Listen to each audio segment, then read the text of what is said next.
रामकृष्ण हरी मंडळी, आषाढी एकादशी निमित्त तुम्हा सर्वांना मनपूर्वक शुभेच्छा. तमाम वारकरी भक्तांना माझा मनापासून नमस्कार. विठुरायाची कृपा तुमच्या घरावर सदैव राहो. आषाढी एकादशी म्हटलं की उपवासाची प्रत्येक घरात लगबग सुरू असते आणि उपवास म्हटलं की सर्वात आधी आठवते ती मस्त दाणेदार मोकळी अशी साबुदाणा खिचडी.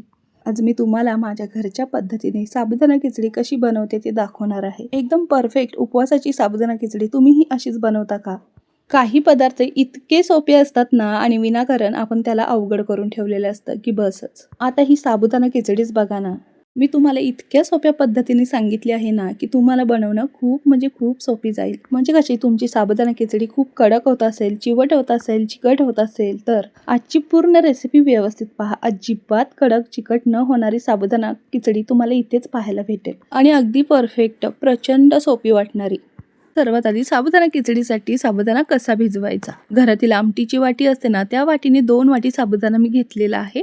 आधी साबुदाणा ना खिचडीसाठी किंवा साबुदाणा वड्यासाठी स्वच्छ धुवून घ्यायचा. साबुदाण्यावरचा जो पांढरा थर असतो ना, पीठ असतं ते पूर्णपणे निघून जातं. अशा पद्धतीने 2 पाण्याने मी साबुदाणा स्वच्छ धुवून घेतला आहे. पूर्ण पांढरं पाणी काढून टाकलं आहे त्याच्यातलं. त्या पांढऱ्या थरामुळे ही साबुदाणा खिचडी आपली चिकट होऊ शकते. साबुदाणा बुडवून वरती 1 इंच पाणी होईल एवढं ठेवलेलं आहे यामध्ये. साबुदाणा मी आदल्या दिवशी रात्री भिजत घातला होता. सकाळी उठून बघू शकता तुम्ही साबुदाणा दुप्पट फुलला आहे अगदी. 2 वाटी साबुदाणा होता तर तो 4 वाटी झालेला आहे. त्याचबरोबर तो मऊ लुसलुशीत साबुदाणा टम्म फुलला आहे, पण त्यामध्ये पाण्याचा जरा सुद्धा अंश राहिला देखील नाही. 10 तासही तुम्ही साबुदाणा भिजवू शकता, पण त्यामध्ये पाण्याचा जरा सुद्धा अंश नकोय. पूर्ण व्यवस्थित कोरडा झालेला पाहिजे, म्हणजे कशी आपली साबुदाणा खिचडी अजिबात चिकट वगैरे होत नाही. असा रिकामा करून घेतला आहे साबुदाणा पूर्णपणे. एक मोठ्या आकाराचा बटाटा घेतला, वरील साल काढलेला आहे आणि असं पाण्यामध्ये चिरून ठेवलेला आहे. पातळ असा बटाटा चिरून घेतलेला आहे लांब साईजमध्ये.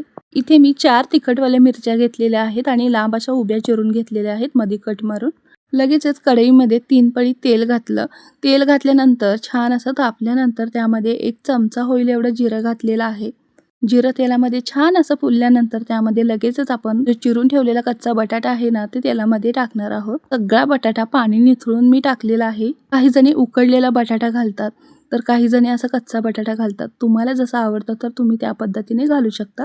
पण अशा पद्धतीने तेलामध्ये कच्चा बटाटा परतून घेतला ना की खिचडीची चव अप्रतिम होते. बटाटा शिजायला अजिबात वेळ लागत नाही. 1 मिनिटात छान असा परतला की बटाटा लगेचच आपला शिजतो, कारण त्याचे पातळ असे पीस आपण करून घेतलेले आहेत. आता काय करायचं, या बटाट्याच्या चवीनुसार आपण मीठ घालणार आहोत, म्हणजे खिचडीमध्ये बटाटा अजिबात आळणी लागत नाही. त्याचप्रमाणे इथे मी एकदम पाव चमचा यामध्ये मीठ घातलेलं आहे. मीठ टाकल्यानंतर सगळं व्यवस्थित मिक्स करून घ्यायचं, जेणेकरून प्रत्येक बटाट्याच्या फोडीला हे मीठ व्यवस्थित लागलं पाहिजे. आणि बटाटाही पटकन मीठ टाकल्यामुळे परतला जातो, शिजतो चांगला. हे पहा, या पद्धतीने बटाटा आपला शिजला गेला आहे. मी तुम्हाला तुकडे करून दाखवले आहेत त्याचे. आता तुम्हाला यामध्ये ना कच्चा बटाटा घालायचा नसेल, जर उकडलेला बटाटा घालायचा असेल तर काय करायचं, बटाटा शेवटी न घालता तुम्ही ना यामध्ये अशाच पद्धतीने जिरे फ्राय झाल्यानंतर बटाटा यामध्ये टाकून 1 मिनिटभर परतून घेऊ शकता. उकडलेला बटाटा तेलामध्ये परतला की त्याची चव आणखीन वाढते. आता बघा, मिरची जी मी कट करून ठेवली होती ती यामध्ये टाकली आणि तीही 1 मिनिटभर छान डाग पडेपर्यंत परतवून घेतली. जर तुम्हाला अशा पद्धतीने मिरची कट करून घालायची नसेल तर तुम्ही या ठिकाणी ठेचाही करून घालू शकता मिरचीचा. मिरची छान अशी परतून झाल्यानंतर साबुदाणा सगळा मोकळा केलेला ना यामध्ये टाकलेला आहे. साबुदाणा आपला मऊ, मोकळा आणि कोरडा भिजलेला आहे आणि ह्या क्षणी आपण साबुदाणा टाकला तर काही जणी काय करतात, साबुदाण्यामध्ये लगेच शेंगदाण्याचा कूट, लिंबूचा रस वगैरे सगळं मिक्स करून ठेवलेलं असतं आणि ते यामध्ये टाकतात. असं न करता पहिला सुरुवातीला आपण साबुदाणा सगळा यामध्ये टाकायचा. 1 मिनिटभर छान असा वाफेवर परतवून घ्यायचा मंद आचेवर. जेवढा साबुदाणा तुम्ही तेलावर मंद आचेवर परतवाल तेवढा साबुदाणा छान फुलतो, छान शिजतो आणि त्यानंतरच आपल्याला यामध्ये शेंगदाण्याचा कूट टाकायचा आहे. अजिबात या पद्धतीने केलेली खिचडी तुमची चिकट चिवट होणार नाही, एवढी मात्र खात्री देते. साबुदाण्यामध्ये आधी शेंगदाण्याचा कूट वगैरे मिक्स करून न ठेवता अशा पद्धतीने जरा मोकळी खिचडी तुम्ही करून बघा, अजिबात फेल जाणार नाही. आणि खरं तर साबुदाणा खिचडी अशीच असते. माझी आजी, आई म्हणजेच पूर्वीपासून या पद्धतीने केलेली मी पाहिली आहे आणि मी पण त्याच पद्धतीने बनवते, म्हणून ही रेसिपी तुमच्यासाठी शेअर केली. 1 मिनिटभर मंद आचेवर साबुदाणा व्यवस्थित परतवून घेतला आणि लगेचच आपल्याला ह्या साबुदाण्याच्या चवीचं मीठ टाकून घ्यायचं आहे.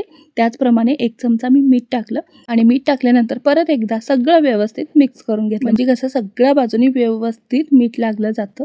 बघा लगेचच साबुदाणा फुलला आहे, त्याचा कच्चेपणा गेला आहे आणि ह्याच वेळेला आपल्याला भाजलेला जाडसर असा शेंगदाण्याचा कूट टाकून घ्यायचा आहे. शेंगदाण्याचा कूट तुम्ही तुमच्या आवडीप्रमाणे कमी जास्त करू शकता. इथे मी 1 वाटी म्हणजेच 5 ते 6 चमचे भरून इथे शेंगदाण्याचा कूट टाकलेला आहे. शेंगदाण्याचा कूटही छान असा खरपूस भाजलेला आणि बारीक जास्त न करता जरा जाडसर असा अशी भरत ठेवली ना की खिचडी ही मोकळी मऊ लुसलुशीत होते आणि अजिबात चिकट होत नाही. माझ्या घरी साबुदाणा खिचडी सेम या पद्धतीने उपवासाला केली जाते. यामध्ये कोथिंबीर, कढीपत्ता काहीही आम्ही घालत नाही. सेम अशीच खिचडी करतो. जर तुमच्याकडे जिरे चालत असेल तर घाला, नसेल तर नाही घातलं तरी चालेल. शेंगदाण्याचा कूट घातला आणि सगळं व्यवस्थित हलक्या हाताने मिक्स करून घेतलेलं आहे बघा. अगदी दिवसभर जरी ठेवली ना अशी खिचडी तुम्ही मऊ लुसलुशीत राहते. शेंगदाणा टाकायच्या आधीच साबुदाणा खिचडी आपण छान अशी परतवून घेतली होती आणि त्याचा कच्चापणा पूर्णपणे नाहीसा झाला होता. आणि मगच आपण शेंगदाण्याचा कूट टाकला आणि त्याच्यानंतर 1 मिनिटभर छान असं व्यवस्थित परतवून घेतलं. 1 मिनिटाच्या वर साबुदाणा खिचडी गॅसवर ठेवायचीच नाही. त्याला जास्त मंद आचेवर झाकण ठेवून वगैरे परतायची गरजच नाही. दिवसभर मऊ राहण्यासाठी, मऊ होण्यासाठी झाकण ठेवून मंद आचेवर जर तुम्ही वाफवून घेत असाल तर हीच तुमची चूक आहे. कारण ती तेवढ्यापुरतं तुम्हाला मऊ वाटते, पण काही क्षणातच बघा लगेचच खिचडी वातड होते. जेवढी तुम्ही खिचडी मंद आचेवर झाकण ठेवून वाफवून घ्याल ना तेवढी खिचडी तुमची वातडच होणार. जेवढी तुम्ही ह्या पद्धतीने सेम असं 1 मिनिटभर छान असं वाफेवर हलक्या हाताने परतवून घ्याल ना तेवढी खिचडी तुमची मऊ होणार. म्हणून जास्त वेळ झाकण ठेवून खिचडी कधीच वाफवून घ्यायची नाही. ती चिवटच होते, कडक होते. शेवटी शेंगदाणा घातल्यानंतर एका वाफेतच आपली छान अशी हलक्या हाताने परतवून घेतली की गॅस बंद करायचा.